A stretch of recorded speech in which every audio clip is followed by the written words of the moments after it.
Para a formação da mesa de abertura, eu convido a tomar assento o senhor Luiz Alberto Pereira da Silva, diretor superintendente da Distrital Centro da Associação Comercial de São Paulo.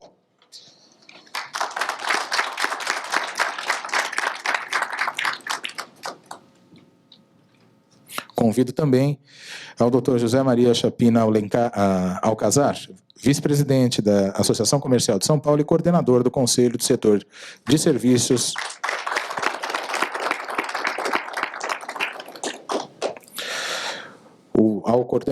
Convido o coordenador do Posto Avançado de Conciliação Extrajudicial, conselheiro da Distrital Centro e coordenador do CERCE, Conselho de Estudos de Resolução de Conflitos Empresariais, Dr. Guilherme Justiano.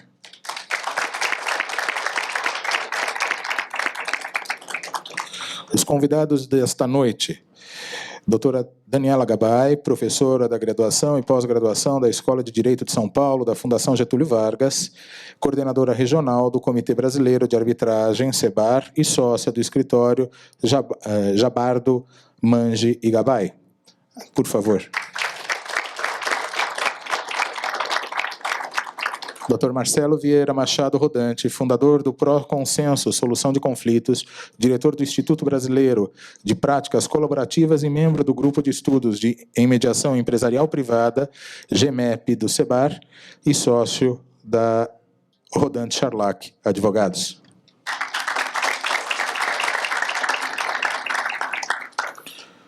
Dr. Eduardo Vieira, coordenador nacional do CACB-CBMAI.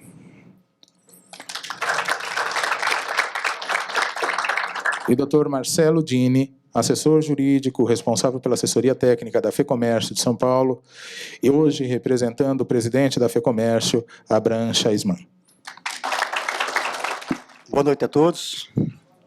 Eu gostaria, dentro da início da nossa sessão aqui da nossa plenária, convidar a todos que ficassem em pé, por favor, para saudar a bandeira nacional.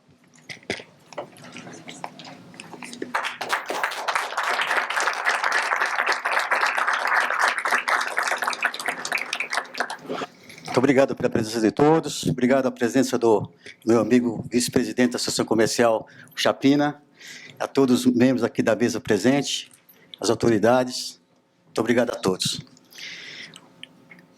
Esse painel de estudo começou há 2 anos, com um sonho muito bacana na nossa distrital. Como comerciante, como empresário, a gente vê a necessidade da mediação do conflito para se resolver algumas questões. Sabemos que tem muitos processos, então acho que através da mediação, da conciliação, tudo se resolve. Principalmente no momento que o Brasil está passando por uma crise muito forte. Eu sempre gosto de falar um minutinho sobre a crise. Eu gosto de passar um pouco do tempo. A maioria das pessoas aqui, alguns, acho que não a maioria, em 30 anos, pessoal, nós tivemos 7, lembram? Nós passamos pelo Sarney 1, lembram? Quando o Sarney mandou olhar o boi no pasto, todo mundo queria ver o boi. Depois veio o Sarney 2, também que nós viramos fiscais do Sarney. Todo mundo ia no supermercado, brigava. Inflação alta, meus problemas, e todo mundo sobrevivendo, todos esses planos malucos do governo. Depois veio o plano Verão, depois o plano Bresser. O plano Bresser, com certeza, todo mundo lembra. Uma tablita, lembra aquela inferno de tablita, lembra, meu amigo? Ninguém sabia quanto tinha que receber, quanto tinha que pagar, mas a gente sobreviveu de todo mundo isso aí, vai sobrevivendo esses pacotes todos. Aí veio, aí isso todo mundo lembra. Com certeza que foi o do Collor 1. Todo mundo Collor 1. Eu até brinco, naquela época do Collor 1, todo mundo falava que os carros baixou 50%, um se matou, não se matou. Não aconteceu nada disso. Eu fui procurar um carro para comprar, tudo preço normal, não tinha preço abaixo do mercado. E a inflação também estava muito alta. Eu estava lendo que nessa época do plano Collor, nós estávamos com quase 500% de inflação ao ano. Nós estamos falando de 9%. A gente continuou sobrevivendo, está todo mundo vivo aqui, ó, essa plateia maravilhosa. Aí chegou o Plano Real, que veio também com a URV. Também todo mundo sabe da URV. Deu maior trabalho. Foi naquele momento que todo brasileiro ficou rico, que o dólar valia menos do que o real. né? Então, foi uma loucura, todo mundo que saiu gastando, viajando, essa coisa toda. E deu certo. Só que foi um plano que passou, agora tem que ser reformulado, né? E eu acredito o seguinte, que a crise hoje é uma crise de confiança, né? A gente confiava muito no nossos governantes, confiava muito nas grandes empresas, e a gente vê o que está acontecendo tudo. Então, quando a gente não confia, a gente se retrai. Então, todos nós estamos retraídos. Eu falo sempre, o comércio, a gente não pode ser pessimista, porque o dinheiro, pessoal, o dinheiro não foi para a Lua, o dinheiro continua aqui no Brasil. Só que as pessoas estão retraídas, né? Então, estão deixando um momento certo de vir comprar, de voltar ao mercado novamente. Então, eu acredito o seguinte, nós, brasileiros, empreendedores, nós somos muito maiores que essa crise. Não vamos ser pessimismo, pessoal. Outro dia eu estava assistindo na Globo, uma criancinha falando para o pai dele que não queria ir no cinema, porque estava muito caro. Não pode contagiar todo mundo. Se contagiar todo mundo, realmente vai virar crise, né? Mas não vamos sair dessa. Essa casa aqui de empreendedores, não vamos entrar no pessimismo, certo? Nós somos muito maiores que essa crise. Muito obrigado. Acho que eu estendi demais aí. Passo a palavra para os outros. Muito obrigado. Boa noite a todos. Quero cumprimentar aqui o doutor Luiz Alberto, representando a nossa Associação Comercial de São Paulo, o doutor Chapina também, a quem a gente agradece pelo apoio dado na instalação da nossa Câmara aqui na Associação Comercial, a nossa CB+ São Paulo, aos nossos palestrantes que vêm colaborar aqui e enriquecer esse debate acerca da nossa nova lei de mediação, o nosso marco legal da mediação, tá? O doutor Guilherme, que coordena os trabalhos aqui no estado de São Paulo, em nome de quem eu gostaria de agradecer os demais colegas da mesa e os conciliadores, mediadores presentes aqui também nessa noite, que vem sempre buscar um pouquinho mais de conhecimento e colaborar conosco no nosso dia a dia. Nós, enquanto confederação, a gente tem trabalhado arduamente para que a gente consiga levar esse ambiente legal para os nossos negócios. É mais uma oportunidade de os negócios conseguirem resolver os seus conflitos de uma forma menos beligerante, vamos dizer assim. E com esse espírito, nós estamos sempre empreendendo, criando as nossas câmaras de mediação, os nossos postos avançados, outras parcerias que venham fomentar e colaborar com um ambiente que a gente tenha uma segurança, que a gente tenha a oportunidade de dialogar. Eu acho que a grande palavra, já trazendo um pouquinho aqui da mediação, né, o diálogo.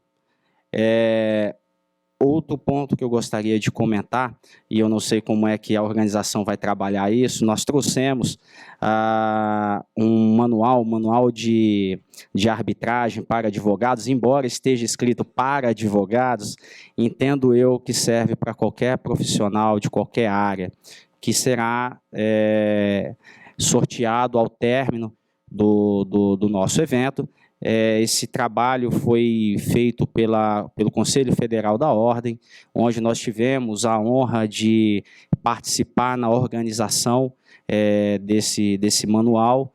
E, bom, para quem não conhece, aquele que não for agraciado, está disponível para download na internet, no nosso portal, basta acessar, que vai ter acesso a essa publicação. Posso dizer que é bem rica.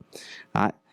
De antemão, eu tenho certeza, o Guilherme, a gente conversava pela manhã, que esse não vai ser só o segundo evento. Eu brincava no primeiro, que não seria só o primeiro, e agora que não será só o segundo. A gente espera que isso tenha, esse fórum de debate criado aqui pelo Conselho, seja uma ação contínua. Eu acho que assim a gente enriquece, a comunidade conhece cada vez mais e consegue aplicar da melhor forma possível os métodos extrajudiciais, tanto a mediação como a arbitragem, que mais na frente a gente vai também ter a oportunidade de trabalhar esse tema. Obrigado. Boa noite. É uma grande honra, alegria estar aqui nesse momento, eu não diria, momento histórico, parabenizando a nossa querida Distrital Centro, o nosso grande capitão Luiz e todos os seus parceiros, essa nobre mesa aqui formada com os palestrantes, com o querido Guilherme, que vem à frente desse projeto de justiça há muito tempo. E eu tive a felicidade de conhecer o projeto de trabalho da Distrital Centro quando o nosso querido Alarico Rebouças era o superintendente e vi o que se fazia dentro da associação comercial. Aí me encantei por esse projeto. O presidente Alencar Burti é um defensor dessas ideias, inclusive ele deixa aqui um abraço a todos. Ele gostaria de estar aqui, não pôde estar porque o compromisso familiar, que hoje é o aniversário do nosso querido presidente, e a dona Norma estava aqui também, e ele teve que ir para estar com os seus netos. Então deixo um fraternal abraço a todos os senhores e as senhoras. E quando eu conheci esse projeto, imediatamente comecei a sonhar, e pelo Conselho de Serviços nós começamos a encampar essa ideia. Então nós estamos, em função do trabalho, nosso querido Luiz e toda a sua equipe da Distrital, o doutor Cristiano, o doutor Guilherme, em fase de ampliar a parceria com o Tribunal de Justiça. Eu só não vou dizer já ampliado, porque ainda o ato não está assinado. Estamos aguardando a agenda do Tribunal de Justiça para levar esse serviço para todo o estado de São Paulo, em parceria com a FACESP e com apoio total da CACB, que é uma das entidades que deu origem a toda essa história de pensar nos conflitos do pequeno e do médio empresário. O presidente Alencar Burti, quando levaram a ideia a ele sobre a criação de uma Câmara Arbitral Privada, ele disse o seguinte: Chapino, meu sonho é levar ao pequeno empresário que ele possa ter acesso à justiça sem ter que utilizar a justiça, minimizando os seus custos e minimizando os conflitos. Então nós estamos já aprovado na diretoria executiva o estudo da criação dessa Câmara e devemos estar isso nos próximos 30 dias com ela implantada, contando com o apoio de todos os senhores e de todos que aqui estão presentes. Visando o quê? A associação comercial, ela pretende passar a dar para o seu associado e aí levar essa esteira para todo o estado de São Paulo o verdadeiro poupa-tempo do empresário. Recentemente, aqui está o Renan, nosso coordenador da área de serviços, aqui nós inauguramos a ampliação da parceria com a Receita Federal. Como disse o nosso querido amigo superintendente, ao invés de ficar reclamando e falando da crise, vamos trabalhar. Então, em abril nós inauguramos a ampliação do posto da Receita Federal. Estamos agora, nos próximos 10 dias, para assinar com o TJ para ampliar esta rede de serviços gratuitamente, que é feita a toda a sociedade, e logo em seguida vamos criar a Câmara Arbitral, a privada, e vem também o CDT, que é o Cartório de Títulos e Documentos, que vai se integrar ao poupa-tempo de serviço. Então, a todos os conselheiros, a toda a diretoria plena, a todos os superintendentes, a nossa diretoria executiva, que aprovou de pleno tratar com carinho esses projetos, o nosso agradecimento. E a CACB por estar sempre alinhada com os nossos objetivos. Parabéns pelo trabalho que vocês estão realizando, pelo pioneirismo, parabéns aos senhores e às senhoras por estarem aqui nessa noite, dando um lançamento de uma coisa nova que está acontecendo para o Brasil, que vai facilitar a vida de todo cidadão brasileiro. Obrigado.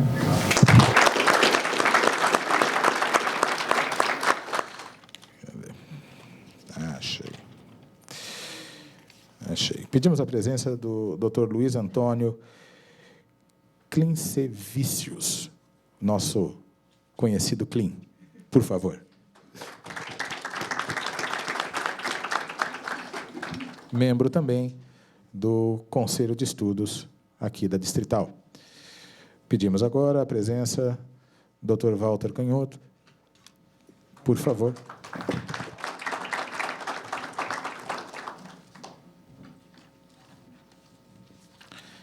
Senhores e senhoras, o Conselho de Estudos de Resolução de Conflitos Empresariais CERSE, em maio de 2015, a Distrital Centro da Associação Comercial de São Paulo, por meio do seu diretor superintendente Luiz Antônio Pereira da Silva, cria o Conselho de Estudos, o CERCE, para promover, junto aos métodos adequados de solução de conflitos extrajudiciais nos setores empresariais, comerciais e condominiais, desenvolvendo estudos e ações específicas com o objetivo de beneficiar aos empreendedores em face da atual situação da judicialização de conflitos. Fazem parte do Conselho de Estudos doutora Ana Luísa Pretel, Cristiano de Souza Oliveira, Dr. Klim, Marcos Roberto Pimenta, Walter Canhoto, e a coordenação é do Dr. Guilherme André Giustiani Rodrigues, o qual fica com a palavra para início dos trabalhos. Boa noite, gente. Primeiramente, obrigado pela presença de todos os nossos amigos mediadores, conciliadores. Agradecemos também, Dr. Chapina, obrigado pelo apoio do Conselho do Setor de Serviços da Associação, pela direção desses novos projetos dentro da casa. Superintendente Luiz, obrigado pelo apoio de sempre no nosso passe lá da Distrital Centro. Obrigado por nos permitir a condução desses trabalhos aqui na sede, com muita confiança.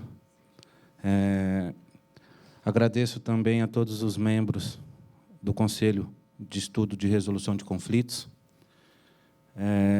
Sem eles, eu acho que nenhum desses eventos seria possível ser realizados. Dr. Cristiano, Dr. Walter, doutora Pretel, Klim, Dr. Klim, Dr. Pimenta. Eu acho que a participação de vocês foi fundamental na constituição e no fortalecimento desse conselho. Agradecer o apoio de sempre da CACB, da CBMAI, através do nosso coordenador nacional, Eduardo Vieira, grande parceiro, apoiador de todas as iniciativas, tanto da Distrital Centro, como da sede da Associação Comercial e, principalmente, da Federação das Associações Comerciais do Estado de São Paulo, onde nós já temos 20 câmaras de mediação e arbitragem devidamente instaladas e em funcionamento, e agora estamos conduzindo os trabalhos de instalação dessa grande Câmara de Mediação e Arbitragem aqui da sede, onde já temos a responsabilidade de trazer 17 mil associados dentro desse guarda-chuva. O trabalho está sendo conduzido de uma forma muito cuidadosa, muito séria, para que nós podamos fornecer mais este serviço aos nossos associados. E a ideia do Conselho, e um dos objetivos do Conselho, é a gente se aprofundar mais nessa quantidade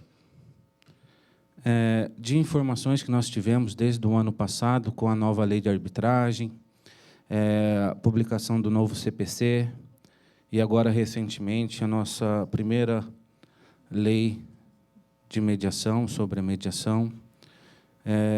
Fizemos o primeiro painel sobre a responsabilidade do mediador e o conciliador dentro do novo CPC, um pouco mais para o público nosso do Sejusc. E agora achamos a necessidade de discutir um pouco mais essa lei de mediação, que teve um andamento relativamente muito rápido dentro do Congresso. Eu não sei se a ideia era ir na onda das novidades dos MESCs, das soluções de conflitos, mas, no meu entender, e aí é o Guilherme que está falando, essa lei está um pouco complexa para ser compreendida.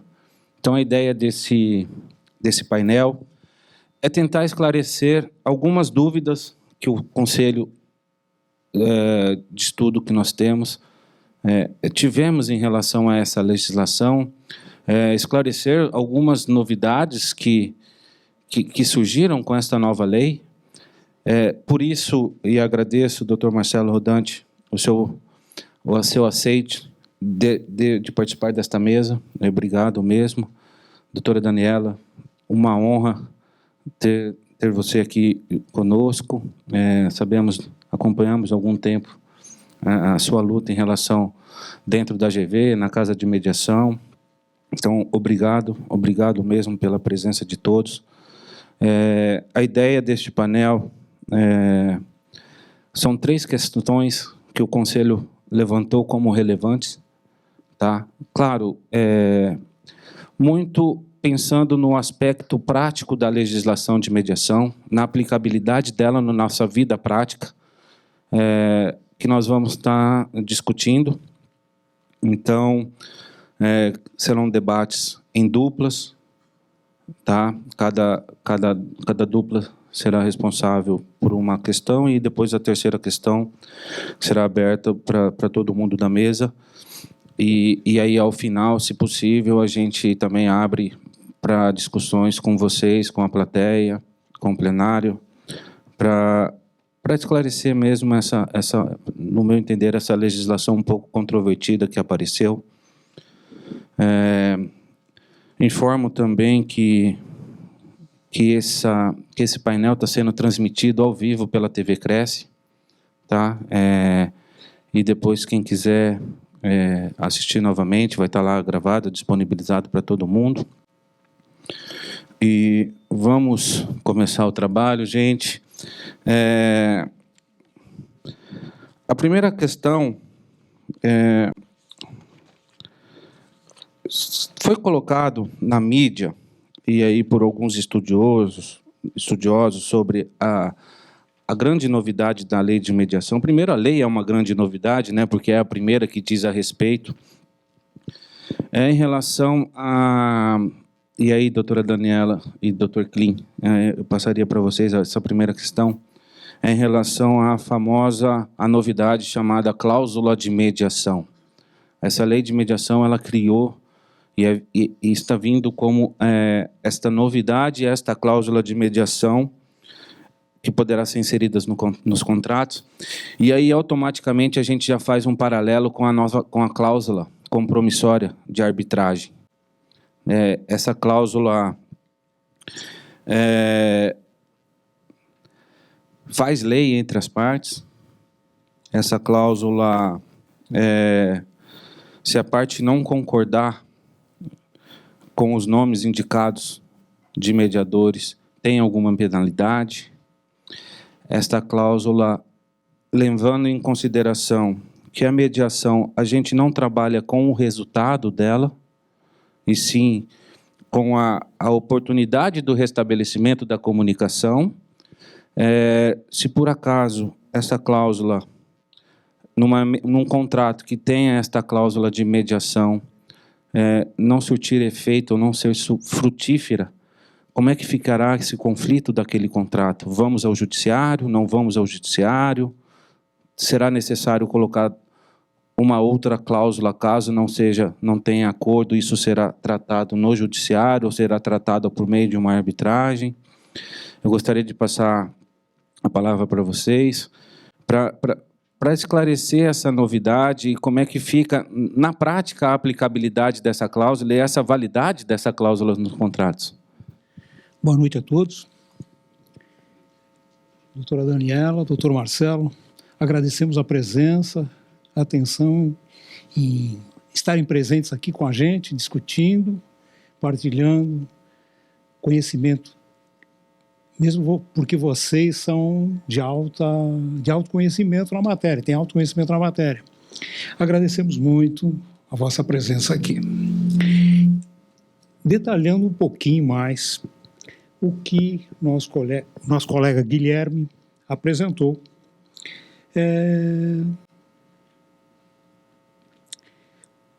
A lei 13.140, essa lei de mediação, ela foi publicada posteriormente ao novo CPC. E trouxe alguns elementos adicionais, né? Um deles é a previsão contratual de mediação. A pergunta é a seguinte: ele guarda paralelo com a cláusula arbitral? Outra questão que a gente tem, que eu gostaria de submeter a vocês, é o artigo 22, esse artigo que prevê a cláusula contratual.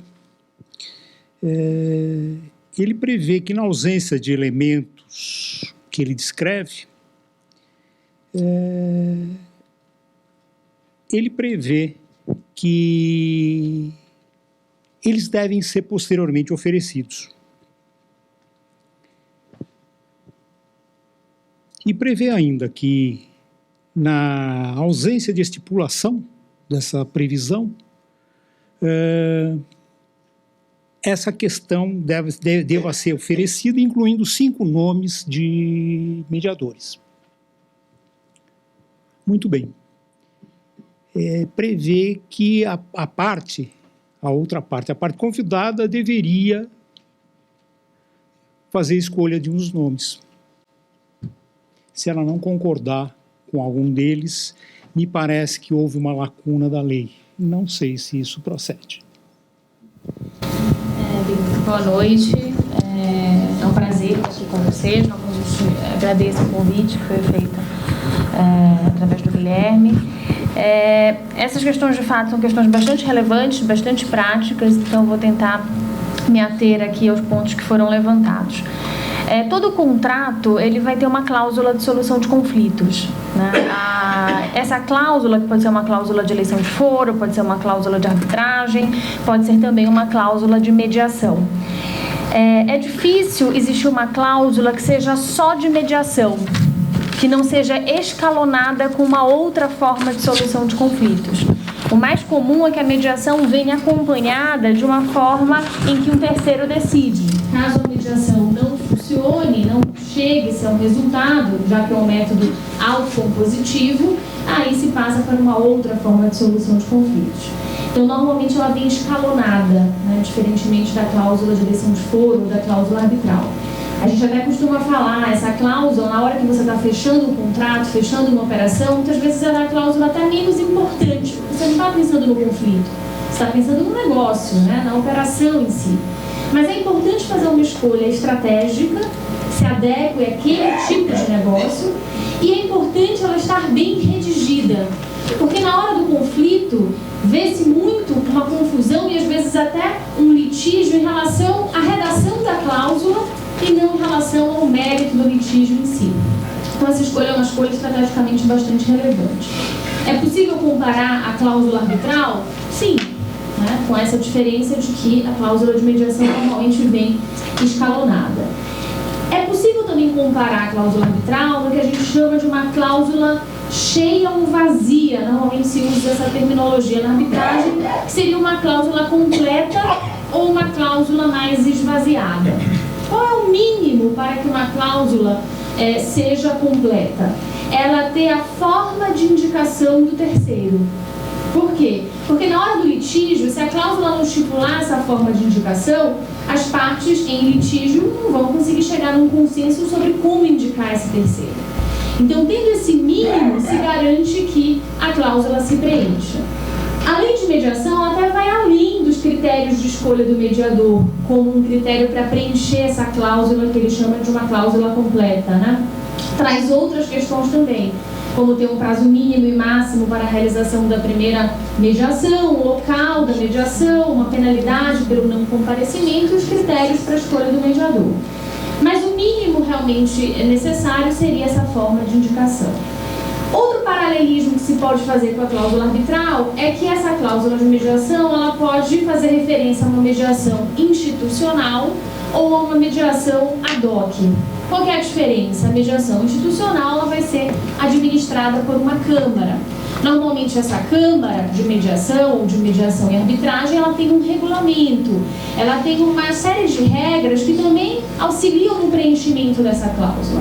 É por isso que as cláusulas que a gente chama de cláusulas modelo, né, dessas câmaras, elas costumam ser cláusulas bem enxutas, bem curtas em termos de tamanho, porque elas fazem referência ao regulamento que preenche a cláusula que escolheu aquela Câmara. E a lei de mediação vai nesse sentido, colocando que caso o regulamento da Câmara vá dispor diferentemente sobre aquelas questões, aplica-se o regulamento efetivamente da Câmara.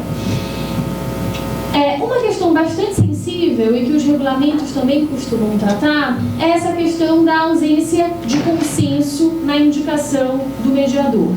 Como se escolhe o mediador? Quais são os critérios para a indicação do mediador? É possível que haja um mediador ou até mesmo a comediação. Mas como que se escolhe, e principalmente pensando na hora em que há o conflito, não necessariamente as partes estão dispostas a chegar a um consenso em relação a essa escolha. Normalmente, a prática da mediação empresarial das câmaras é as partes trocarem listas, que podem ser tríplices ou listas com 5 nomes, e se tentar buscar um nome comum dessas listas. Ou mesmo a Câmara oferecer uma lista, a partir da lista de mediadores que possui, e as partes escolherem a partir daquela lista indicada. Então varia um pouco a prática dependendo de cada Câmara.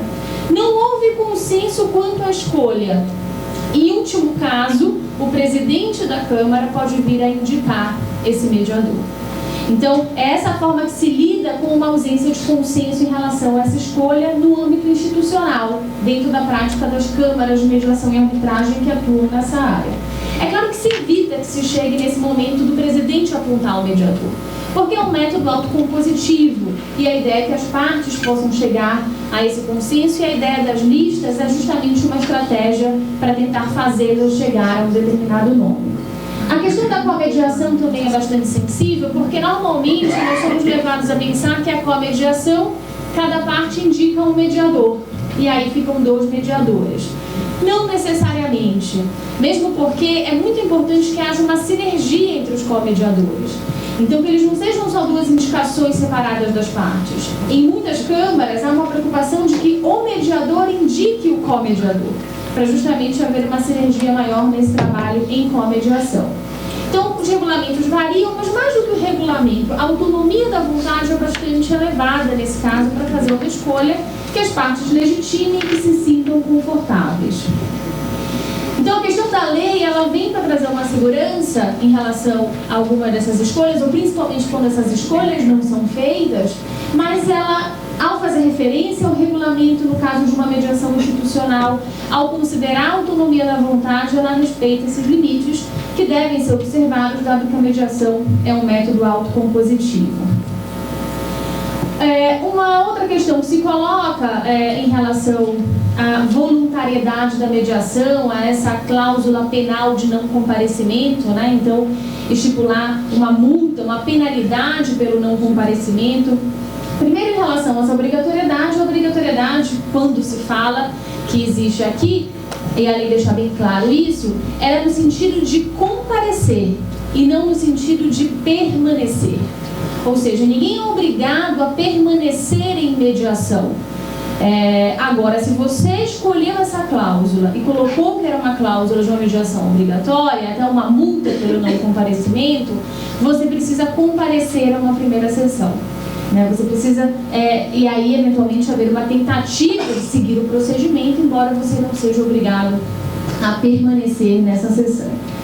Então, a cláusula penal, essa multa ou penalidade pelo não comparecimento, ela é relativamente comum em outros países, e mesmo essa ideia de uma obrigação de fazer, que é a obrigação de comparecer, e um incentivo para que isso ocorra. As partes estando em consenso no momento em que escolheram essa cláusula, em que escolheram essa penalidade, acho que, enfim, não tem nenhum risco ali de invalidação por conta disso, e a voluntariedade é resguardada quando se separa o permanecer do comparecer. O que me chamou bastante atenção na lei, na verdade, foi um outro ponto também em relação a isso, uma grande novidade, aqui bastante inspirada até no sistema inglês, que tem algo parecido com isso, que é o não comparecimento da parte, ou seja, a parte não comparece à sessão de mediação, acarreta a ela pagar 50% das custas e honorários sucumbenciais, caso venha a ser vencedora em um procedimento arbitral ou judicial subsequente, desde que envolva o mesmo escopo da mediação para a qual foi convidada. Então, havia uma cláusula escalonada, uma das partes não comparece à mediação, vai depois para a fase seguinte, que seria o judiciário ou a arbitragem, e ganha. Ou seja, ela não é sucumbente, ela é vencedora. Mesmo assim, ela paga metade, 50% das custas e honorários, como se tivesse perdido ali proporcionalmente aquele litígio. Isso é um incentivo a mais para que ela compareça e faça uso da mediação. Então, é uma novidade que a lei trouxe. Enfim, há em outros sistemas, né, há um incentivo nesse sentido de aproveitar esse momento da mediação e dar uma mudança grande aqui a alguns conceitos processuais, como o conceito de sucumbência, né? Você ficar com o horário de sucumbência sendo vencedor. E por fim, sem querer me alongar muito, um outro ponto que eu acho bastante importante, a cláusula ela é muito importante de mediação porque ela já é uma forma de, no momento que você contrata, no momento que você fecha uma operação, fecha um negócio, já pensa na mediação como uma forma eficiente de solucionar aquele conflito. Então, pode ser uma forma menos custosa, pode ser uma forma que trabalha uma relação continuada que existe entre aquelas empresas. Então, é bastante importante, inclusive, que os advogados internos das empresas já estejam bastante sensibilizados e já estão, de fato, começando a ficar bastante sensibilizados nesse sentido e incluir no seu portfólio de possibilidades de solução de conflitos a mediação ao lado da arbitragem, do judiciário, da negociação, de outras formas de solução de conflitos. Isso não quer dizer que quando a mediação não está no contrato, as partes não possam optar por ela. E também nem todo conflito é um conflito contratual. Pode haver um conflito em uma relação extracontratual.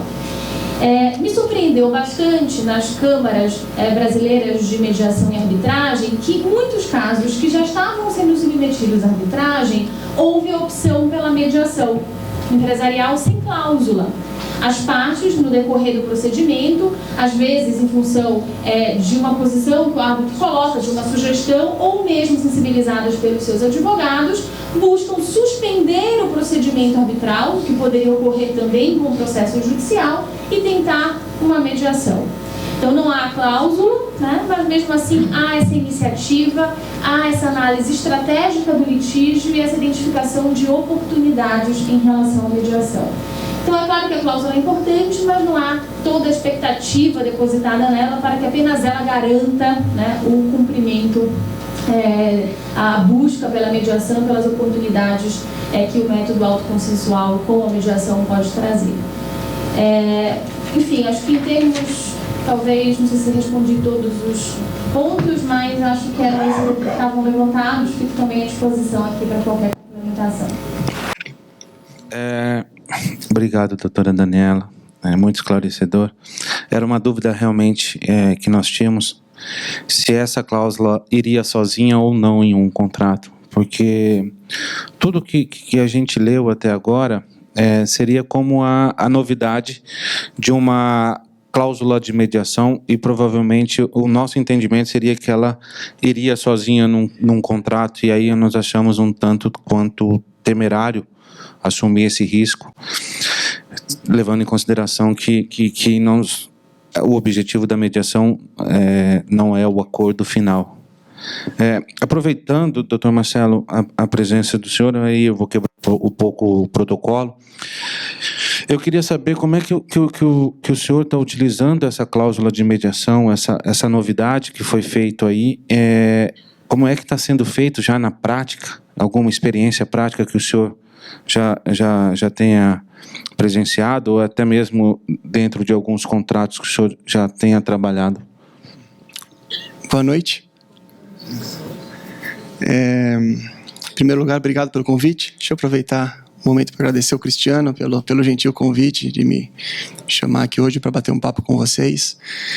Cumprimentar cada um dos senhores, recebam todos meu forte abraço. Em termos práticos, no escritório a gente tem o costume, sim, de utilizar cláusulas de mediação, cláusulas escalonadas. Para contratos empresariais ou contratos internacionais, a utilização de cláusula escalonada ela é bem interessante, porque se os clientes eles tiverem o desejo de colocar uma cláusula arbitral, é bem interessante ter uma cláusula de mediação antes. Nos Estados Unidos, isso surgiu nos Estados Unidos por um motivo interessante. Advogado e cliente americano tem muita questão da estratégia por trás de tudo. Então, quando você tinha um contrato com uma arbitragem, ou mesmo sem uma questão arbitral, e você tinha interesse em negociar, se você abordasse a outra parte para sugerir uma negociação, a outra parte poderia te ver como mais fraco. Então, justamente para evitar esse pequeno impasse de vou negociar ou não, você de antemão coloca uma cláusula de mediação, portanto, você não está exercendo nenhuma fraqueza, mas você está exercendo, na verdade, uma condição contratual. Então, estamos todos amigos, vamos para a mesa, porque é o que o contrato determina. Então, assim, eu acho, estrategicamente falando, interessante. Para quem lida com mediação sabe que às vezes alguma mágica acontece quando as partes elas sentam juntas. Desculpa.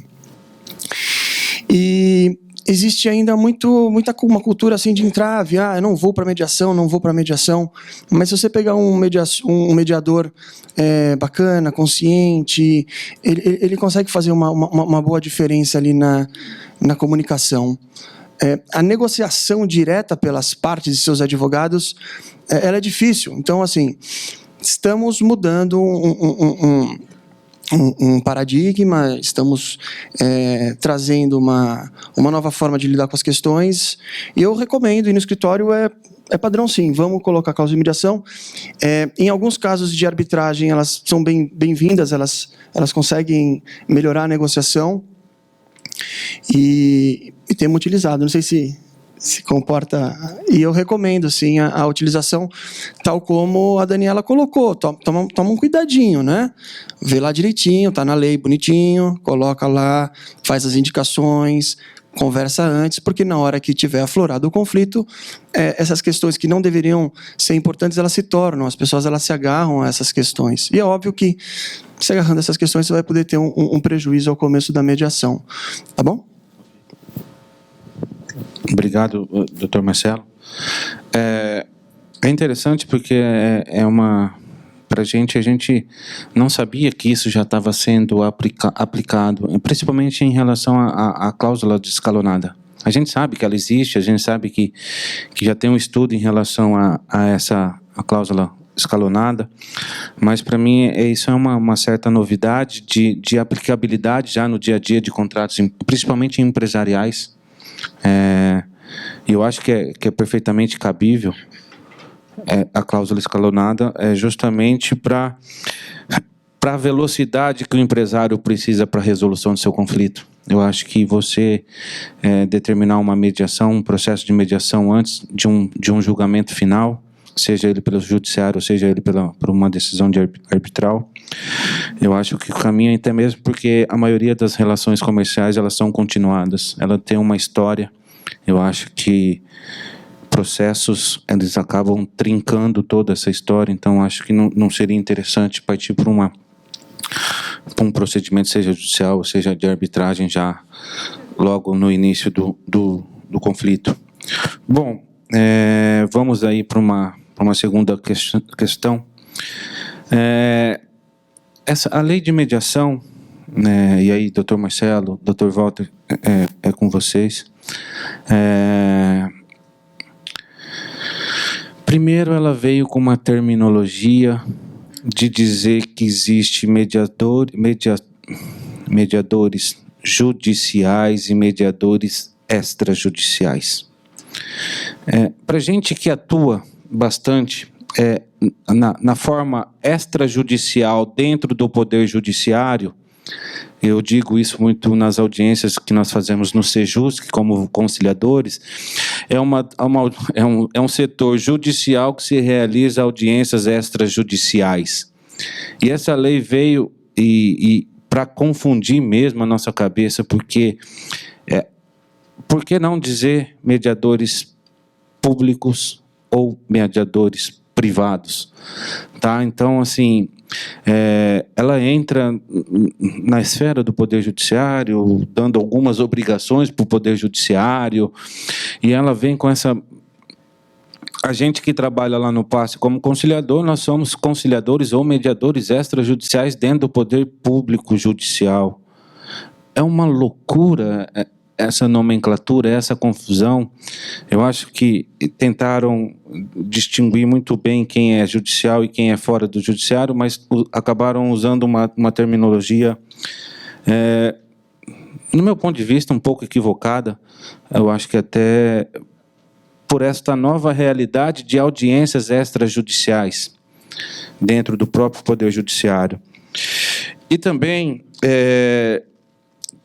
a própria legislação exige que, quando uma pessoa não estiver acompanhada de advogado, você teria que suspender o procedimento de mediação e requisitar um advogado dativo. Não sei, embora a presença do advogado seja muito importante, mas ele não é a parte principal de um processo de mediação. Isso é uma coisa bem clara. A maioria das vezes chega até a atrapalhar, e aí a gente tem experiência muito prática disso no dia a dia.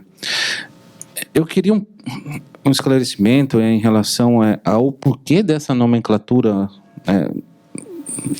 não tão clara para a gente, assim, embora a gente consegue hoje já enxergar essa distinção, mas e também essa exigência, essa suspensão de um procedimento de mediação para chamar um advogado que uma parte não esteja acompanhada. Eu acho, como é que ficaria essa questão dentro dessa nova legislação e um pouquinho mais da prática.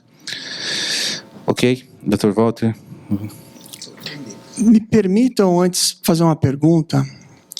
Aqui do auditório, levanta a mão para mim. Quem que, por favor, é advogado ou da área jurídica? Só para eu ter uma ideia. Todo mundo? Não? Quem não é? Levanta a mão mais fácil. É meio a meio.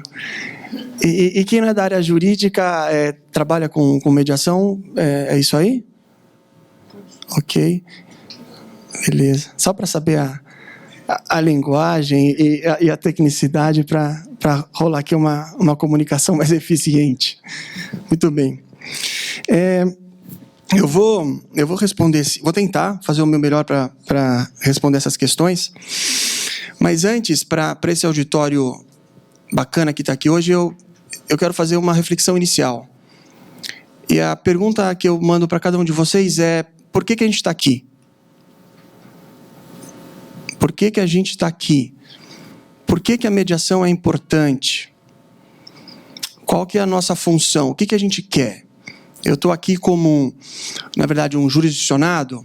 Eu tenho interesse em conhecer a mediação como jurisdicionado. Eu estou aqui como um advogado que estou no meu escritório e quero usar a mediação. Ou eu estou aqui como um mediador. Eu acho que essa reflexão ela é interessante para saber se o objetivo é sermos agentes transformadores de paz. Buscar a paz na sociedade. E para buscar a paz na sociedade, para ser um agente de transformação de conflitos, é importante que a gente entenda como a gente faz isso, como a gente transforma conflito, afinal de contas. Que arte é essa? E eu digo para os senhores, com a minha experiência, que não é muito grande, mas também não é pequena, estamos aí, sou um jovem, como que a gente faz isso? Como que a gente transforma as pessoas? Quando a gente senta numa mesa para fazer negociação, mediação e resolver transformar, isso é difícil. Eu comparo isso a uma arte como pintar um quadro. Cada um vai ter a sua técnica, cada um vai ter o seu jeitinho especial. Então, estar aqui hoje na Associação Comercial, falando com vocês, para mim é muito honroso. A gente acabou de ter, eu vou fazer um paralelo bem rapidinho, a presença de um mestre de comunicação aqui no Brasil que acabou de ir embora, o Wilson lá no fundo, meu amigo, acabou de levar ele para o aeroporto, que foi um senhor que dedicou a vida a comunicar e a transformar conflitos. Ele foi o assessor direto de Nelson Mandela, ajudando ao término do apartheid. E como que ele fez isso? Ele fez isso entendendo as pessoas, ele fez isso entendendo que cada pessoa possui um código de valor, que cada grupo possui um código de valor. E a gente consegue trabalhar um pouco a paz quando a gente faz a leitura desses códigos de valores. Então ele fala assim, que na África do Sul não era questão de negros e brancos, era uma questão de códigos de valores. Que a questão em Israel e Palestina que ele trabalha não é uma questão de religião, é uma questão de código de valores. Então eu trago para os senhores aqui na Associação Comercial essa colocação. A mediação ela é uma forma mas existe um conteúdo a ser preenchido. Eu gostaria que os senhores saíssem daqui com esse pensamento. Como é que a gente preenche esse conteúdo? Como é que a gente entende as pessoas na mesa de negociação e fala a língua delas? Porque a gente não vai conseguir, eu digo para os senhores, colocar a mediação e achar que a mediação é a nossa solução ou que ela resolve o problema do judiciário, porque ela é só uma forma. Agora, a nossa atuação como advogados, como partes, quando formos partes, se formos partes, e como mediadores é que vai fazer absolutamente toda a diferença. Então, trago esse pensamento para os senhores e gostaria muito que essa reflexão fosse feita, tá? Quanto à pergunta inicial, mediação extrajudicial e mediação privada, a minha reflexão é que a mediação ela pode ser no âmbito público ou ela pode ser no âmbito privado. E a lei de mediação e o código também de processo fizeram uma distinção que a gente pode seguir. Exatamente o porquê da nomenclatura, não sei. Mas, assim, a lei ela fala em mediação extrajudicial e em mediação judicial. A mediação extrajudicial ela vai acontecer, na verdade, muito no âmbito privado, mas não só no âmbito privado. E ela vai acontecer, na verdade, por aqueles mediadores que são mediadores de coração, que fizeram um curso, ou que não fizeram um curso nenhum, mas que é de confiança das partes, e que vai mediar um conflito para o qual ele foi chamado. Então é extrajudicial, está fora do judicial, né? Eu, no caso, por exemplo, não sou mediador judicial. A Daniela não é mediadora judicial também, né? Somos mediadores extrajudiciais e podemos nos auto-intitular mediadores privados, que lidamos com questões privadas. O mediador judicial ele vai seguir, na verdade, os parâmetros que estão sendo dados pela lei, pelo CNJ, eles são cadastrados nos tribunais, eles têm que fazer a capacitação específica, têm que ter os 2 anos, e eles estão seguindo, eles são auxiliares do juízo, né? Agora, olha que interessante, se as partes, essa é uma pergunta que eu não tenho muita resposta, se as partes dentro de um processo judicial resolverem por si suspender o processo e por si resolverem nomear e chamar um mediador para com elas estar, esse mediador é um mediador judicial? Me parece que não, me parece que é um mediador extrajudicial, né? Então, assim, essas questões elas vão se entrecruzar um pouquinho. Agora, efetivamente, dentro de um processo, quando o juiz ele determinar a suspensão no processo e encaminhar para esse sistema judiciário que existe e um mediador vier a ser escolhido, ele vai ser efetivamente um mediador judicial. E outras questões que a gente traz e no Sejusc, na pré-mediação, o que é aquilo? Na verdade, eu entendo que é uma mediação judicial, né? Porque ela está dentro desse âmbito. E essa separação, ela é interessante a gente ter, mas ela não vai, no meu ponto de vista, fazer muita diferença para aquilo que eu acabava de falar. O importante é a gente ter a consciência de que a nossa sociedade tem muitos processos. Esses muitos processos, eles merecem uma solução. O Poder Judiciário está vendo uma forma de solução na conciliação e na mediação e está utilizando isso. Só que vão existir muitas conciliações e muitas mediações. Uma mediação que é realizada para uma família que tem questões emocionais, que tem questões extremamente importantes e difíceis, é um tipo de mediação, é um tipo de fala, é um tipo de mediador, os advogados têm que se comportar de uma determinada maneira, é um bicho específico. Outra coisa é uma mediação empresarial. A forma pode ser parecida, mas a linguagem é diferente. Aqui a gente vai puxar muito mais, por exemplo, as lições que a gente aprende lá na escola de Harvard, que muita gente conhece o livro do William Ury, Como Chegar ao Sim. É isso aí, gente. Vamos entender os interesses, as posições, vamos tentar construir alguma coisa, entender e chegar numa composição. Agora, você vai ter mediação que vai acontecer à torta e à direita com questões de massa. Os maiores litigantes do país são as telefonias. E isso vai ser um tipo de mediação, de conciliação, para ser mais exato, né? E tá bom, tá certo. Eu acho que a gente só tem que prestar atenção para a gente usar um instrumento para cada tipo de situação, né? Isso é importante. Eu não quero deixar de responder a questão do dativo, antes que eu me estenda e fuja muito do tema.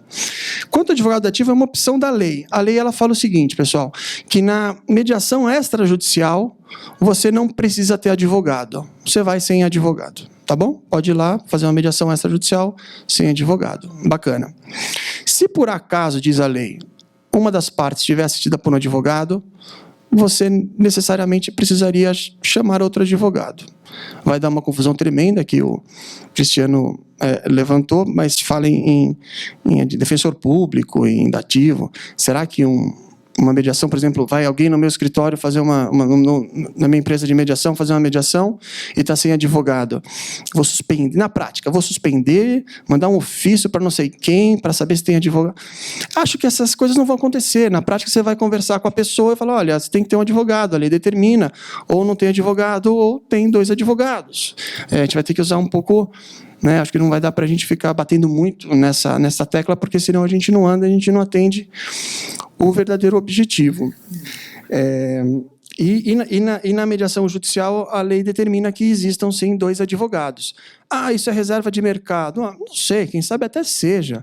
Mas que bom, advogado precisa ter trabalho e bom para os advogados. É o que é, gente. Assim, é o que temos para hoje, a lei colocou...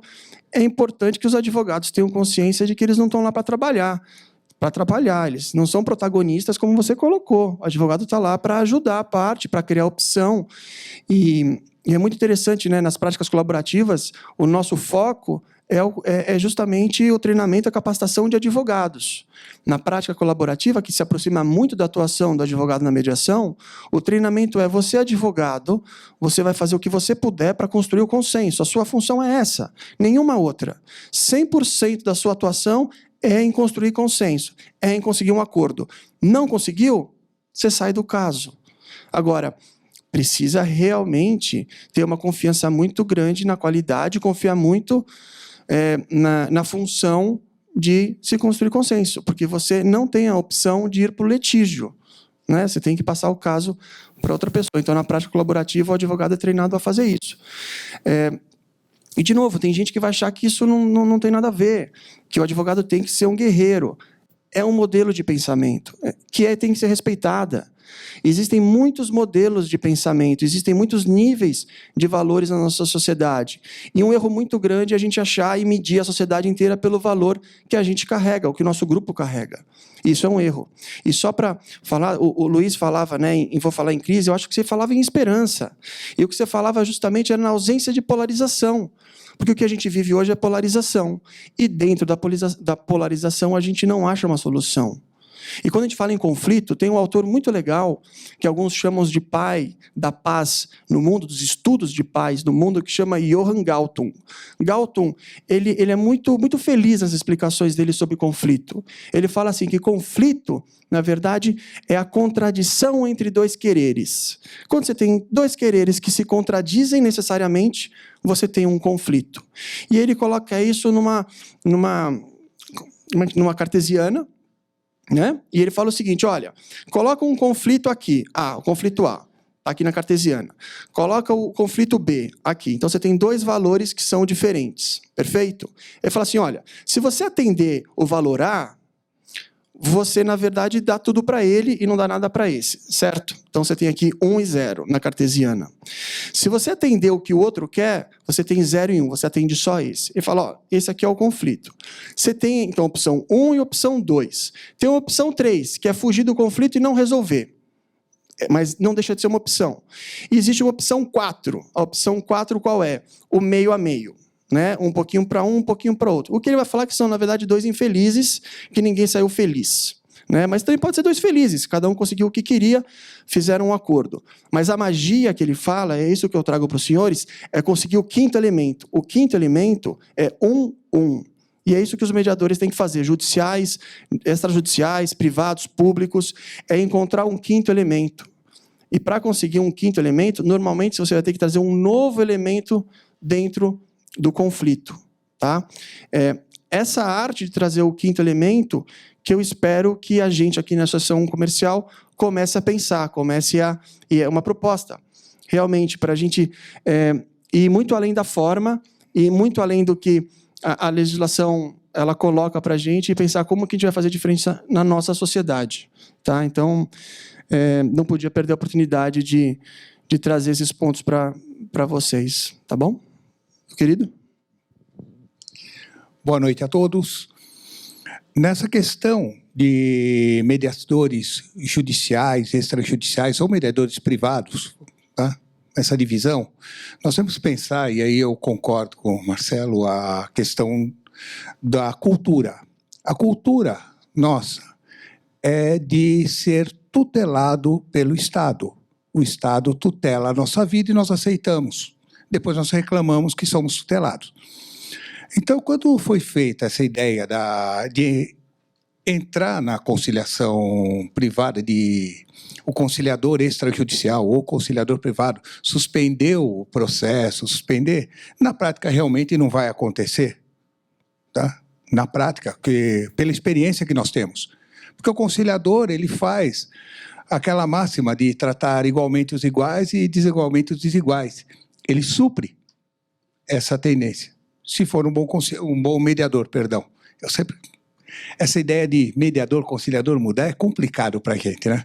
Eu acho que tudo é a mesma coisa, só muda o produto, mas o trabalho é exatamente o mesmo. Aí o Estado colocou uma ideia, ele inferiu no privado. Só que se nós fizermos uma mediação privada e depois formos buscar uma homologação no judiciário, porque nós estamos, foi dito, se for feita uma extrajudicial, é um título extrajudicial. Se for homologado, vira um título judicial, tá? Trazendo para o judiciário. Colocando que nós não levemos esse acordo para o judiciário e precisamos executar, nós temos as monitórias, temos as ferramentas. Então, essa colocação da lei, tá, é aquele nossa cultura que o Estado deva nos tutelar. Então, ele está entrando numa seara que não seria necessária. Tá? Tem que se manter, porque o conciliador privado, ele vira, como nós aprendemos lá atrás, né, nos tipos de métodos alternativos, o tal do terceiro que ele faz uma avaliação neutra. Não seria isso um extrajudicial? Que ele vai de confiança das partes, mas que ele não vincula o resultado, que é o conciliador privado. Ele vai tentar só fazer o acordo, né? Agora, se fizer o acordo e levar para homologação, maravilha, nós teremos um título judicial. Nós falamos de Câmara, é muito bacana, Câmara privada, Câmara judicial, mas se nós estivermos olhando, está todo mundo pensando como é que o meu acordo vai funcionar depois, como é que ele vira um título. Porque nós temos essa cabecinha ainda de advogados, mesmo não os que não são da área de direito. Eu vou fazer o meu acordo, mas como é que eu vou fazer o meu acordo funcionar? Nós estamos voltando à nossa cultura, e essa mudança de paradigma que nós temos que ter. Tá? Eu acho que é por aí o nosso trabalho. Tá, ok? Obrigado. Doutora Daniela, também gostaria de algumas considerações sobre essa questão. Obrigada, Guilherme. Todas essas categorias binárias, né, mediação judicial, extrajudicial, público, privado, sempre vai ter uma limitação porque existem zonas cinzentas, né? Então existem pontos de contato, é natural que isso aconteça. Estava aqui recordando, o Marcelo também bem contou que pode escolher o mediador extrajudicial no curso de um processo judicial. As próprias câmaras privadas vão poder se cadastrar também junto aos tribunais para prestar um serviço ao próprio judiciário. Então, essa intersecção ela vai existir e, enfim, vai ser, de fato, né, as categorias elas vão ficar sempre na retaguarda ali, as categorias binárias, para conseguir encaixar a realidade dentro delas. Essa questão do advogado, né, da presença do advogado, se uma das partes tem advogado, as duas obrigatoriamente vão precisar estar acompanhadas de advogados. A preocupação aqui é muito grande com eventual desnível de poder entre as partes, né? Trazer essa paridade de armas. Será que advogado só de um lado e não do outro faz com que essa balança se desequilibre e por isso eu preciso chamar o advogado do outro lado para que ambos estejam presentes, isso numa mediação privada.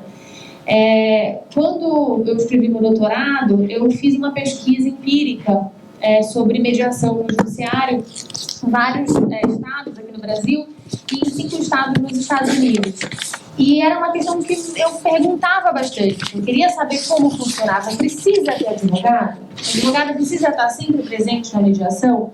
E 2 coisas me chamaram a atenção já desde aquela época, que foi em meados de 2009, 2010.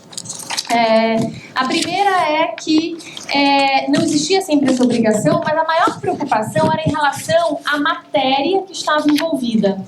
Então, era uma questão que envolvia, por exemplo, violência, né, é uma questão sensível em termos de matéria, e o fato de ter advogado de um lado e não do outro iria impactar num desnível.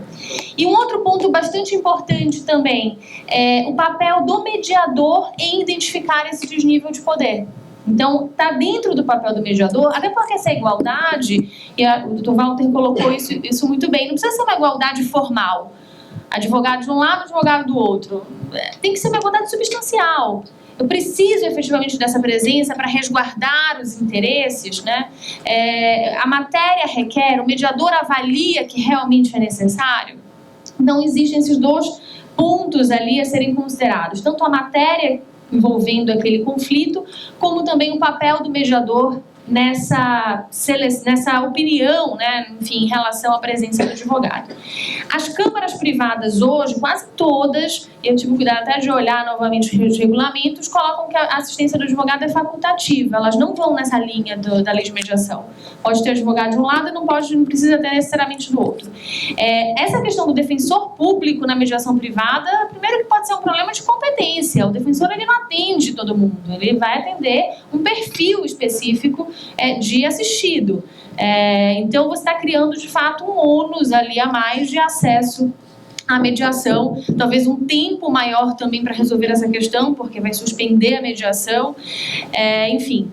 E, por fim, só o último ponto, que também nessa pesquisa empírica que eu fiz lá para trás me chamou a atenção, nos Estados Unidos tinha alguns programas que era possível estar presente só os advogados, sem as partes. Principalmente em causas cíveis, envolvendo questões empresariais, desde que os advogados, ou melhor, estivessem com uma alçada, autorização da parte para negociar ali alguns acordos. Então, também havia essa questão da presença exclusiva dos advogados sem as partes presentes. Enfim, de fato, a lei traz uma disposição que não é a prática do mercado privado, a presença do advogado público em sessões privadas de mediação. Gente, obrigado por esses esclarecimentos. Acredito também que pode, isso na prática, nas câmaras de mediação e arbitragem privadas, isso não vai pegar. Eu acho que a lei que não vai pegar. A gente interrompeu um procedimento de mediação para ver ou para chamar ou para tentar equilibrar esse aparentemente desnível que possa ter. Eu acho que para o mundo privado não se enquadra muito bem. Eu acho difícil que isso, até mesmo pelas características das mediações privadas, são informações que eu acho que o nível das pessoas que ali participam também são pessoas de alto nível dentro das câmaras, principalmente em relação aos conflitos empresariais. Bom, gente, essa terceira questão aqui, nós vamos para a última questão, é um pouco complexa, e isso eu ponho a culpa logo no Cristiano. A gente não pode deixar ele pensar muito, que ele vem com cada questão para a gente, que a própria lei de mediação. Posso pegar, Marcelo, um minutinho?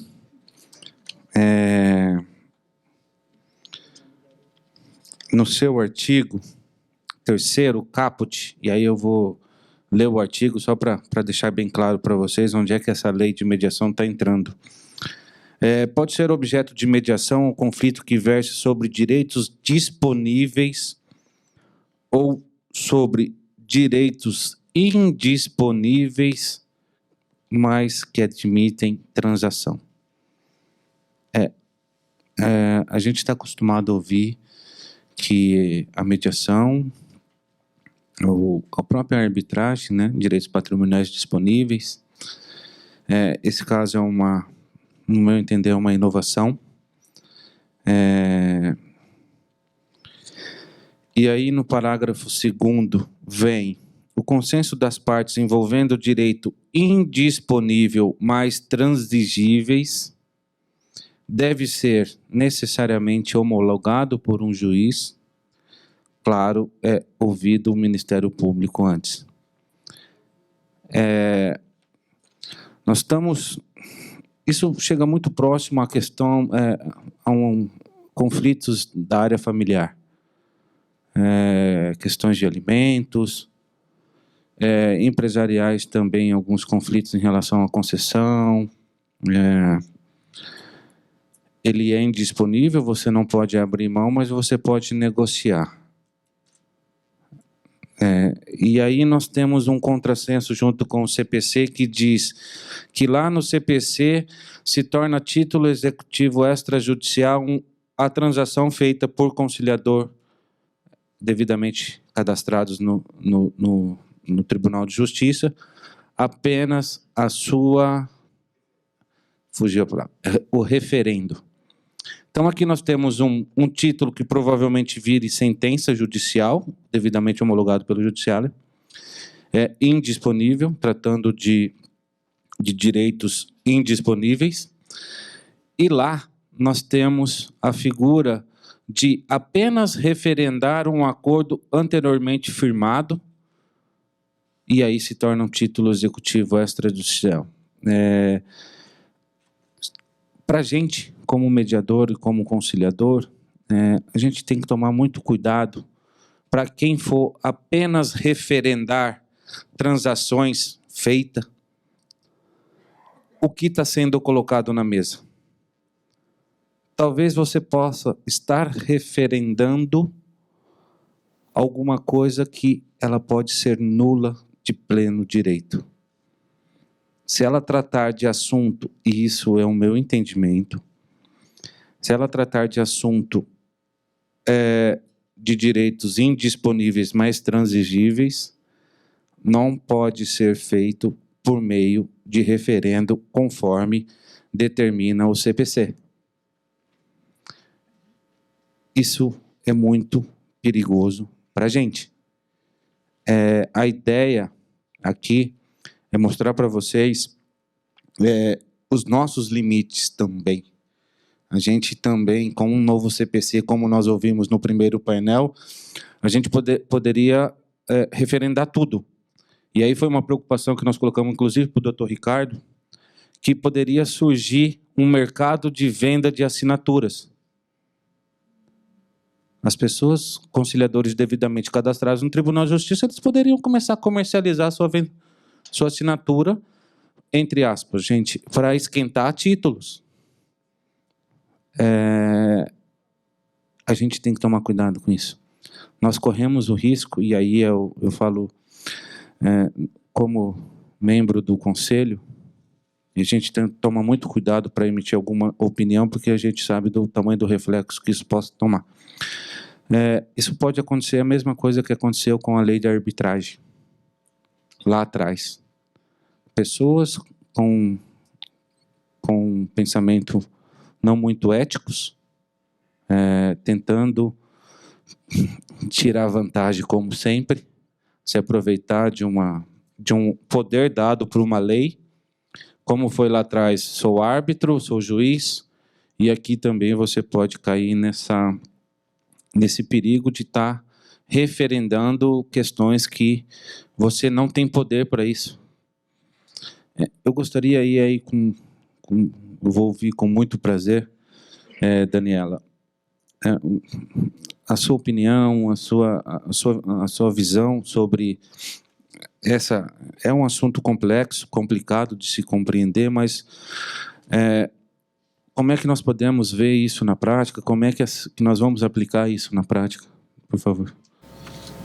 É uma questão bastante importante mesmo.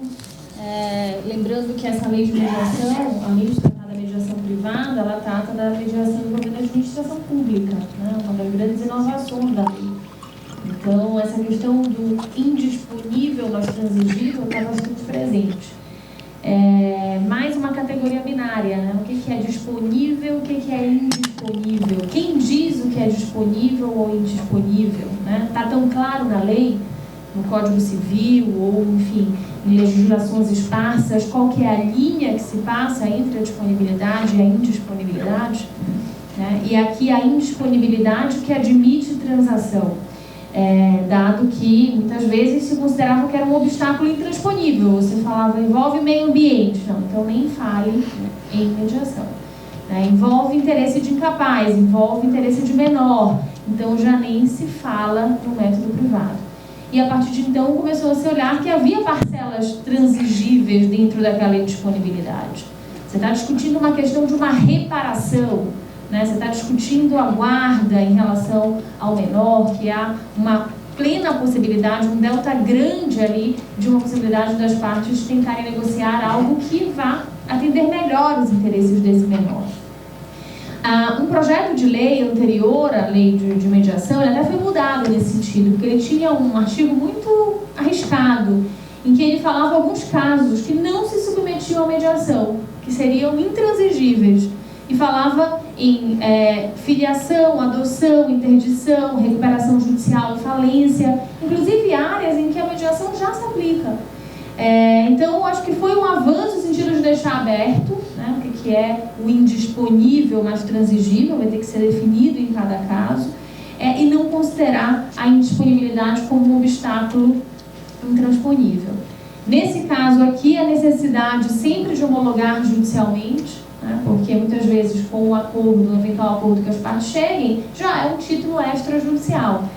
E achei bastante interessante essa questão do referendo, porque existe, então, no novo código a previsão de que o documento particular assinado pelas partes que chegam a um acordo por duas testemunhas é um título extrajudicial.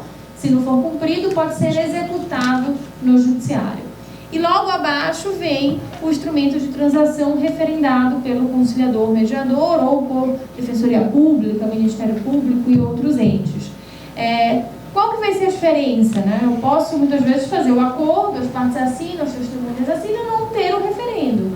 Ou não, vou optar pelo referendo, quer dizer, vou conviver ali com essas duas hipóteses. Porque me parece que na indisponibilidade, é claro, não é uma linha clara de se traçar, mas sempre vai acender aquela luz amarela, né, ou uma luz já vermelha, dizendo, bem, nesse caso eu vou precisar buscar uma homologação judicial e vai haver a oitiva do Ministério Público.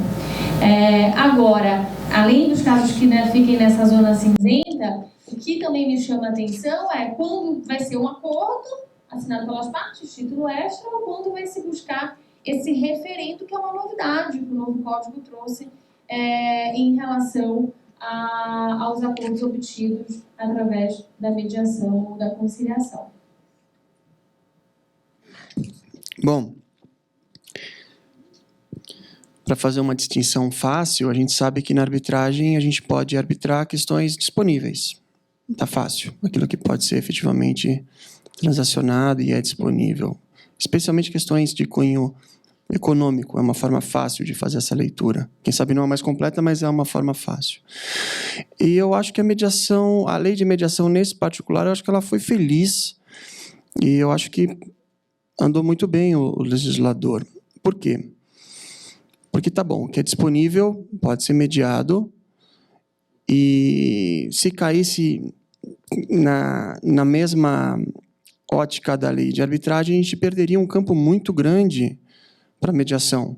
Então, eu acho que o legislador ele deu uma sambada ali com bons juristas e foi numa questão importante, ou seja, aquilo que for indisponível, mas mesmo assim tiver conteúdo transacionável, esse conteúdo transacionável ele tem que estar no objeto da mediação, e que bom que assim é. Numa questão de família, por exemplo, né, acho que feliz o exemplo, a questão da pensão alimentícia. A pensão alimentícia ela tem um conteúdo transacionável. Qual é o valor? Então, vamos usar a mediação. E como já se fazia, sempre fazia, falava-se que não podia, mas se fazia na prática. Então, assim, de novo, a questão da guarda. A guarda em si ela é um direito indisponível. Mas o exercício de como ela vai se dar, as partes vão poder, de alguma maneira, transacionar. Então, que bom que a mediação trouxe esse conteúdo. Eu acho que a gente tem que ficar feliz por isso. Eu acho que conseguiu dar um jeitinho que ficou bacana. Quanto à questão de desvio, né, e disfunção, eu acho que é algo que a gente vai ter que tentar combater. E acredito que, paciência, vamos lidar da melhor forma possível com isso e vamos adiante. Eu acho que, de novo, vamos ser otimistas, vamos olhar com bons olhos para o futuro, que temos uma lei de mediação. Minha posição quanto à lei de mediação: que bom que temos uma lei de mediação. Eu sou favorável à lei de mediação, eu sou favorável ao marco legal, porque ela estabelece um critério que para muitas pessoas é importante. Muitas pessoas não vão usar porque isso não está na lei. Então, você está adequando ao desejo de muitas pessoas para um marco legal. A grande questão é não parar aí. Não é porque se tem uma lei que uma cultura se muda. Mas também não adianta a gente, sabendo que a simples lei não muda uma cultura, não ter a lei. Ou seja, esse raciocínio ele não dá muito certo. Já que só a lei não muda a cultura, não precisa de lei. Não, é um processo, é um contínuo caminhar que a sociedade ela acaba se expondo e acaba se desenvolvendo. Começamos hoje com o marco, as pessoas elas vão conhecer mais a mediação, isso vai estar no Jornal Nacional, o Bonner vai falar, as pessoas vão falar que é o máximo, todo mundo vai conversar sobre mediação, e elas, quando chegar no escritório do advogado e ele propor uma mediação, já vai ser uma linguagem mais próxima. E a gente vai conseguir, de alguma forma bem inteligente, encaminhar os processos e os conflitos de uma maneira que é mais inteligente. A mediação, ela realmente ela é mais inteligente, né, do que uma forma de decisão por um terceiro. Quando as partes elas chegam a um consenso, a chance de execução disso é muito maior. Então, que bom que assim seja, né? Então, eu felicito o marco legal e tá bom, que bom, né? Que temos o que é indisponível e transacionável. Fosse diferente, a gente estava bem amarrado. Só uma colocação quanto às palavras do Marcelo, doutor Daniel. Nós temos uma posição positivista, porque nós somos positivistas, tá? Mais do que Kelsen do que das ordenações napoleônicas. Nós somos um pouquinho mais modernos. Mas isso daí é para jurista, tá? Estou falando para os não juristas. Obrigatoriamente vai ter que conhecer um pouco de lei, de direito, noções pelo menos de direito. Uma para os contratos, para montar acordos, mas principalmente para entender o que é disponível e o que não é disponível. Principalmente na questão do referendo. Porque se chegar a um acordo, o conciliador, o mediador que vai referendar, ele tem que ter noção do objeto, do conteúdo, para não cair nessas situações. Então, não estou defendendo a área jurídica, em que pese ser advogado e querer defender a área jurídica, mas precisamos conhecer bastante a parte constitucional, a matéria-prima que nós vamos trabalhar. Não é homologar referendar qualquer coisa, vamos ter esse problema, claro, e temos que brigar contra. Temos o princípio da boa-fé, mas, principalmente, o que é disponível, o que não é disponível, o que é indisponível e intransigível, o que é indisponível e transigível. Parece simples quando nós falamos de alimentos, mas tem situações, inclusive de câmaras, quando nós entrarmos em direito privado, que vão necessitar, inclusive, licitações para as câmaras. Se é possível ou não. Ou nós vamos incorrer novamente na questão da nulidade. Só um minutinho. Eu concordo plenamente com a sua análise em relação ao referendo de questões que tenham que ser homologadas ou tenham que passar pelo Ministério Público. Realmente, eu acho que essa ponte direta ela não vai ter lugar. Então, acho que a sua exegese, nesse caso, ela está perfeita e possivelmente ela vai ser aplicada, né? Dr. Klim, muito obrigado pela presença, muito obrigado por fazer parte do nosso conselho. Dr. Walter, muito obrigado. Aos nossos amigos conciliadores, alguns amigos mediadores, mais uma vez, obrigado pela presença de vocês. Eu acho que esse conselho ele existe muito pela vivência que principalmente eu tenho com vocês desde 2008, desde o início lá do nosso setor de conciliação da Associação Comercial, onde aí nós já realizamos mais de 30 mil audiências, um índice de acordo de 70%, valores negociados próximos a 100 milhões de reais, num pequeno setorzinho de conciliação. Eu acho que esses são números grandiosos. Quero passar a palavra aí para finalizar, doutora Daniela, doutor Marcelo, para suas considerações finais sobre a lei de mediação e algum recado. Agradeço muito, Daniela, a sua participação nesse evento. Eu acho que você, como estudiosa e como apaixonada pelo assunto, acho que essa aproximação, essa proximidade que nós estamos tendo agora junto à Associação Comercial, acho que pode render grandes frutos, principalmente pela vinda aí da nossa Câmara de Mediação e Arbitragem, pela expansão das unidades de conciliação no interior todos. Aparentemente, estamos estudando a instalação de 15 aqui já na cidade de São Paulo. Eu acho que nós vamos precisar muito da ajuda de vocês. Dr. Marcelo Rodante, prazer imenso conhecê-lo, prazer imenso mesmo. As suas referências passadas pelo Cristiano, ele não mente, realmente o Cristiano não mente. Vamos precisar muito também da ajuda do senhor nesse novo projeto. Acho que a gente sozinho não vamos conseguir chegar tão longe, mas precisamos de grandes parceiros, de grandes pessoas apaixonadas nesses assuntos. Agradecemos também a presença da FEComércio. Obrigado. Eu acho que a gente pode ter muitas parcerias daqui para frente. Eu acho que o nosso foco é o mesmo.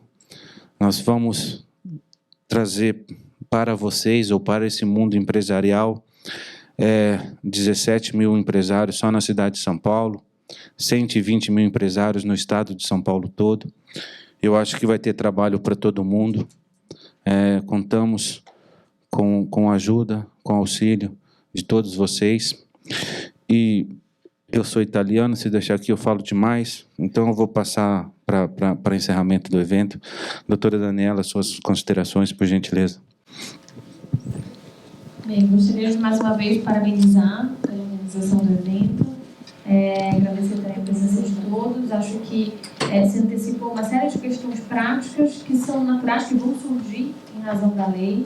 Que bom que já mesmo antes da vacatio legis essas questões já são levantadas e debatidas aqui nesse espaço. Talvez para finalizar, um pouco das expectativas em relação ao mercado da mediação privada, né? Muito se coloca o que esperar da lei, né? Eu concordo com a visão que o Marcelo colocou. É difícil dizer que a lei vai mudar a mentalidade, né? É difícil dizer que a lei é grande agente de transformação, né? Os agentes de transformação somos todos nós, que vamos atuar como mediadores, ou como mediados, ou, enfim, como difusores da mediação, quando adequada para resolver determinados conflitos.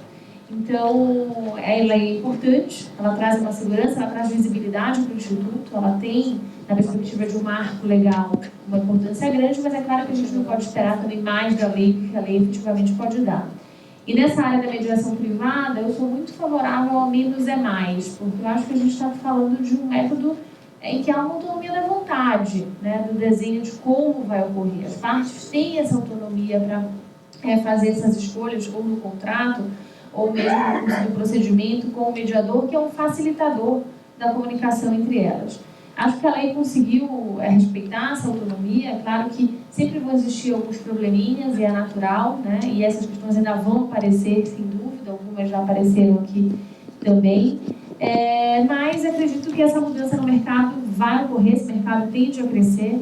Quando eu falo que somos agentes de transformação, muitas vezes falar, o advogado vai ter mais mercado ou menos mercado com a mediação. Ele vai ter um novo mercado, vai mudar a forma de cobrança, por exemplo, dos honorários, quer dizer, essa ideia de que o advogado vai receber menos porque vai resolver mais rápido, isso não funciona. Na verdade, vai se criar uma relação boa entre o advogado e o cliente, as formas de cobrança baseadas no êxito e não apenas baseado nas horas trabalhadas tendem a se difundir. E o fato é que esses agentes de transformação como um todo, quer o cliente, quer o advogado, quer o mediador, vão fazer parte aí desse contexto de transformação e mudança que já efetivamente começou. Eu quero mais uma vez parabenizar aqui pelo evento e agradecer a oportunidade de participar desse debate com vocês. Obrigada.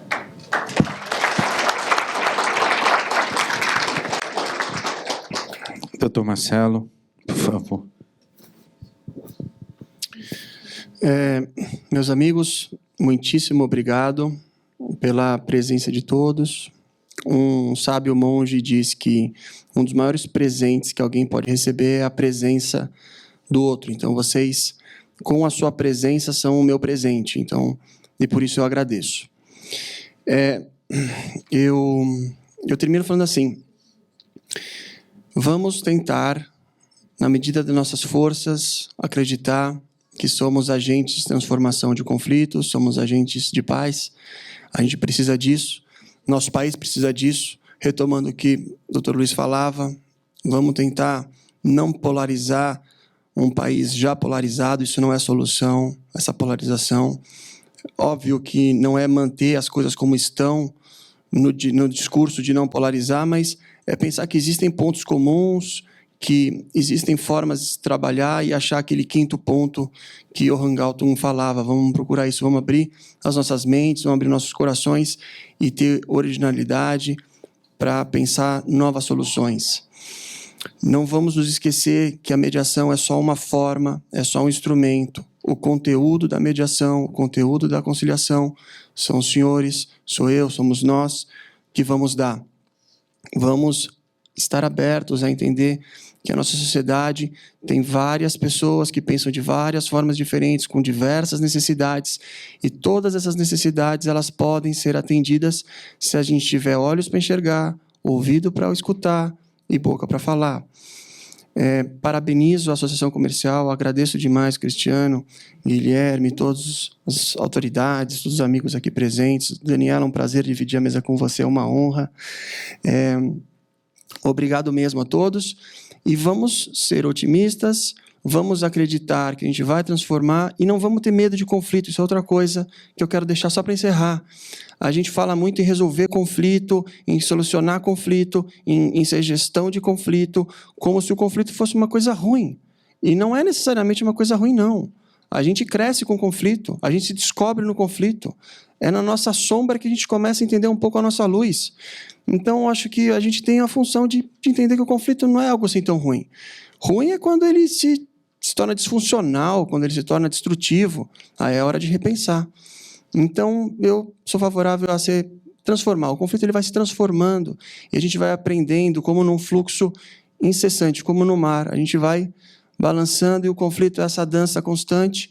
Então, eu convido os senhores a aprender a dançar essa dança do conflito, a fazer a transformação, usar a mediação com carinho, com jeito, que aí sim acho que boas coisas vão advir. Então, obrigado mais uma vez pela presença de todos.